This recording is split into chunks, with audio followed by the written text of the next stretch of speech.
Hi guys, welcome back to Ability Driven Teaching. You're here with Kasey and Madison. Hey guys, good to see you again. Oh, to hear you again. See ya. I see me. Yes, in case you guys didn't know, we are starting to put our episodes on YouTube. So if you would like to actually see us, go to YouTube. Yeah, put a face to the voice. Yeah. Yeah. I wonder what we look like in people's heads when they hear us. I don't want to know. I'm a little too nasally for my liking. Yeah, and when I listen back to myself, I'm like, ooh, my voice is deep. It's like way down here. Yeah, no, I wonder if people will picture. Well, I guess we also have an Instagram. People can see That's us. true. But anyway, all right, guys, let's get down to it. All right. So our topic today is very current. It's a current issue. So we're going to be talking about IEP meetings over Zoom or any type of other internet access. So could be Google Meets, or I'm sure there's other ones I don't know about. And I'm doing most of the answering to the question. So I will be talking about mostly Zoom. Okay. I don't have a whole lot to talk about anything other than Zoom because our county uses Zoom. Right. Yeah, I did a few, and when I did them, it was over Zoom. Yeah. No. Yeah. So Madison is more of the expert on this episode because I left teaching in June 2020. So I only Lucky Kasey. Yeah, I'm doing my PhD now. Yeah. But I only did maybe 3 or 4 Zoom IEP meetings during that weird time, March to June. Yeah. So Madison's been doing it for a little while now. Yeah, it's been fun. It's been weird. It's been fun and weird. Yeah. All right. So first question. What do you think is a major difference between having your regular IEP meetings in person versus having them on Zoom? So I am a big proponent of student-led meetings. So I like my kids to be a part of the whole process. And I think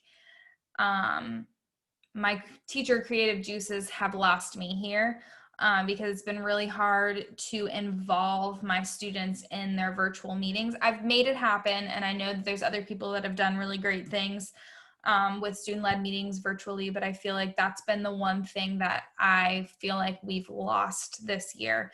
I feel like I am leading all of my IEP meetings, which as a special education teacher, that is what I'm supposed to do. I'm supposed to lead my IEP meetings, but in the past year and a half, I've done a lot of student-led meetings where my kids are leading at least 30 to 50% of their IEP meetings. And so during this virtual time, that's gotten a little bit lost in the sauce for us.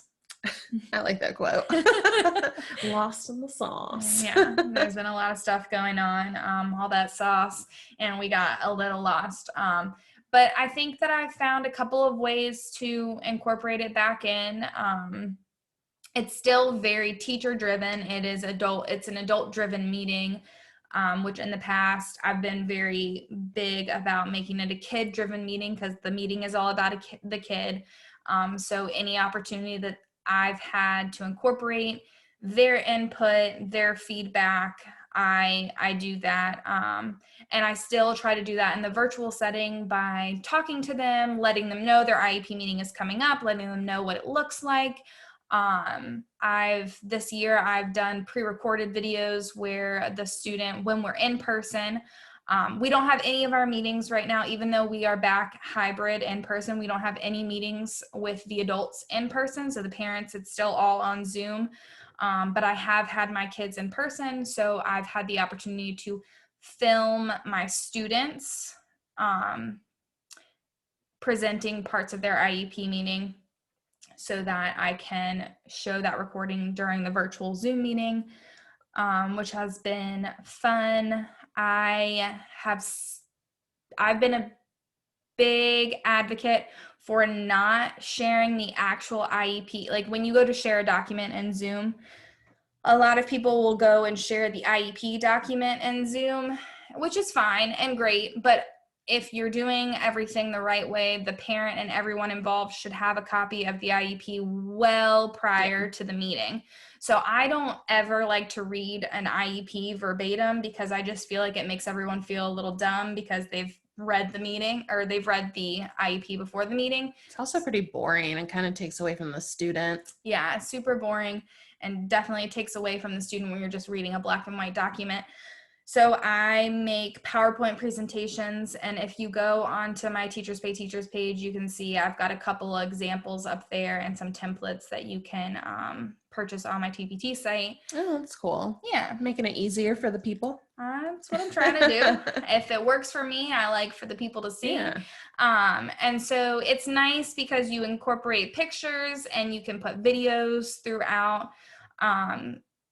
Which I think is nice for parents, because I feel like too, one of the things that we've lost in this, I mean, yes, everything is digital and everything is COVID friendly, but our kids who spend a lot of time in the building during COVID, I feel like we've lost that communication piece where, like, I used to send videos and pictures to my parents all the time, but because now everything is so digital and I'm having to communicate with them all the time, I feel like I've almost forgotten at points in my teaching to send like positive, this is what we're doing in class this week. Because it's usually like, okay, he did really well today in this, this, and this. And I send home like just basic stuff to all of my parents to let them know that they're safe and healthy, which is great.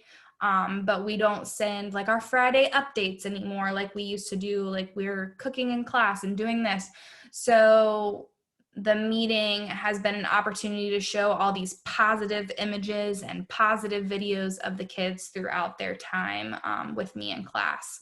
So that has been nice. I've even on my Instagram, I've posted a couple of videos and reels about doing this. So I put images of the student from the first time they were with me in class. So I've had students, in particular, I've had a couple of students where I had them for the first time in second grade and now they're in fifth grade. So like from second grade to now, like how have they changed? And those are awesome pictures to look at.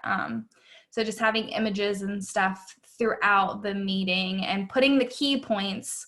So there's a lot of people who come to chat in the meeting. So you'll have the parent, related service providers, and for me and all of my students right now, that is occupational therapy and speech therapy. You have me as their special educator. We'll have a general ed person, the LEA. In the LEA.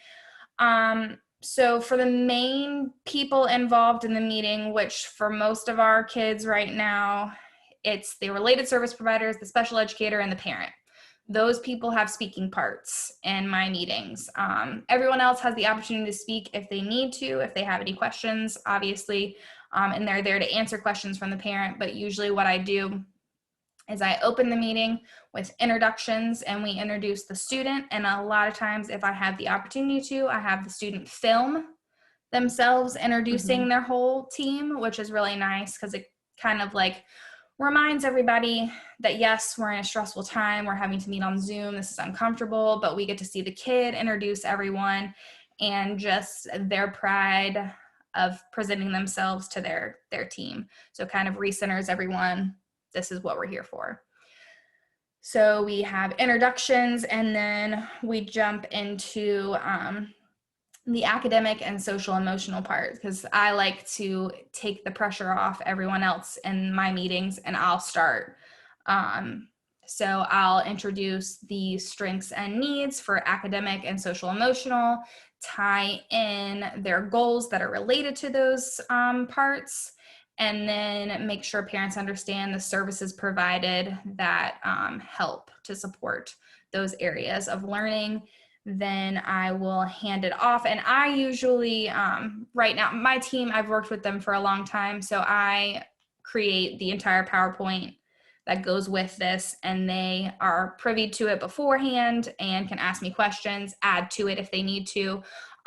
One of our related service providers actually is out on medical leave. She's amazing, and she will record videos of her talking about the aspects of the IEP that she has contributed to and the work she's done with the students. So we'll have a video presentation from her in there, which is nice.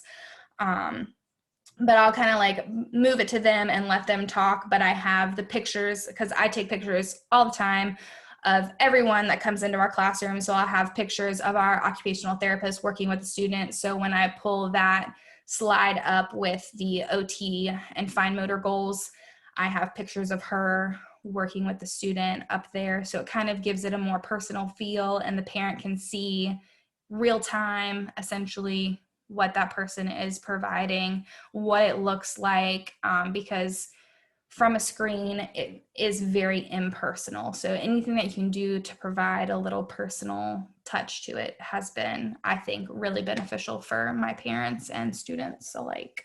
Yeah, I think that's great. And I think you kind of touched upon this, but in my opinion, the best part of this experience is that we are learning how to do these meetings online. And in the regular school year before COVID, I did have several parents who couldn't make the meeting because they had, multiple children that they were taking care of and they didn't want to bring them all in, or they work days or they work nights and they sleep days. Yeah. And so they would call into the meeting. And so I think when things get back to, as regular as they're going to be, having the ability to have them call in, but on Zoom or Google Meets or whatever it is, and at least be able to see them and have a communication with them, I think that's much more powerful than just a phone call. Yeah.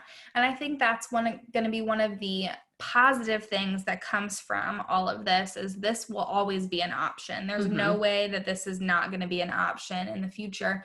So I think for my county and school specifically, I know from now until further notice, essentially, we're doing meetings this way. And once we do start doing meetings in person, I know that we're always going to have the option to do meetings virtually so that parents have the ability to be a part of it. And one thing that I kind of I touched on, but I didn't say, I feel like it's important to include, and you'll see if you go onto my Teachers Pay Teachers and you look on my Instagram, you always include a section for the parent. One thing that I've loved about making my meetings more structured in person with the student-led presentations, and then also now having to do them virtually and making the virtual presentation component, is that it allows for everyone to have a voice and an opportunity to be heard. So every slide, who's in charge and who's speaking during that slide. So there's really not, I know that there will be opportunities and there are people in the world who talk over people, and that those kind of conversations have to, be guided in certain ways, but this kind of allows to have a guide for the whole meeting. So, in the beginning, if the student is introducing everyone, like everyone's got to listen to the video, right? So everyone listens to the video of the student introducing his team. And then the next slide goes into academic and social emotional, and everyone knows the person who is introducing that topic is the case manager and the special ed teacher, or the case manager and the general ed teacher. And then you go into occupational therapy. Everyone knows who the OT is. So that person is speaking during that time. You go to speech. And then I always make sure there's a section in the IEP that says parent comments and concerns. So I always have a conversation ahead of time with the parent, and I either send it, depending on their availability, I send it via email, or if they're able to talk to me over the phone, I'll talk to them over the phone and ask them questions and get their feedback. And I make a slide dedicated to that section because I want the parents to be able to articulate to the entire team where they are. And I want them to feel empowered, and they're a part of they are a part of the IEP team, excuse me. Right. So they have a moment to only speak. So when that slide is up, that's their moment to shine. That's their time to tell us their comments and concerns. And while they've already expressed those comments and concerns to me, they have the opportunity to express them to the team in a way that I couldn't just do by copying and pasting their answers into the IEP. So it is nice to have everyone organized in a way that they feel they have a moment to be heard. Right. And one problem that came up when I was trying to do virtual IEP meetings was getting the actual signatures. And so I started doing DocuSign, but like the county, at least in the beginning, did not have an official process for this. And everyone was kind of doing their own thing. So how do you get signatures for your IEPs? So we have access to Sign Now right now. But for a while you got to just do what you can do, right? So a lot of parents were showing up outside of the building, and we would just meet them out there, run out into the parking lot, sign this real quick, like kind of thing. Sign Now is great. I've enjoyed it a lot. So basically what I do is I go into Sign Now in my account, and our county has purchased it with a few licenses. So it is nice that I have access to that. And you upload the documents, you assign each signature section to the person, you email it, it emails it out to everyone. Once everyone signed it, it emails me a finalized PDF, and it's nice and pretty and perfect. But I think that my takeaway from everything was whatever works. So whatever the parent can do, whatever kind of consent you can get, but in the same respect, it has to be something that is legally binding. You can't just get verbal consent with a sticky note and put it on the document and think that that's it. I've seen a couple of those and it's frightening. You can't do that. That's not legal. That's great that you had that phone call, but you need to make it more official. And those are the only, I think as an educator, I go above and beyond in times I don't necessarily need to, but I think in this time of crisis and pandemic, the one time you need to go above and beyond for your students and talk to your admin and figure out the best way to make this happen. But these IEPs are legal documents. They're very important to making sure that our students have access to their curriculum in the way that best supports them. They need to be signed with, they need to be signed. Like they need to be signed in some way, shape, or form. It cannot be a verbal agreement with a sticky note. It cannot be, oh, I had a conversation with so-and-so parent on the phone and everything's good to go. Like in the meantime, that's fine, but you need to have that signed for it to be legally sound. Right. I agree. All right. Well, these are some great tips. And you've kind of mentioned where people can find you, but can you give us a little more details? Sure. So you can find me basically everywhere at Education Potential, no space. So on Instagram, Education Potential, and my blog and website is educationpotentialconsulting.com. So you can find me there. You can find me on Facebook, and you can check out our show notes, and we'll make sure you have all the links that you need for that. Awesome. Well, thank you guys for listening. And if you love this episode of Ability Driven Teaching, go ahead and give us a review, leave us some feedback. We're teachers. We love feedback. Mostly positive feedback. Yes. And specific. Yeah. Yes. Positive and specific.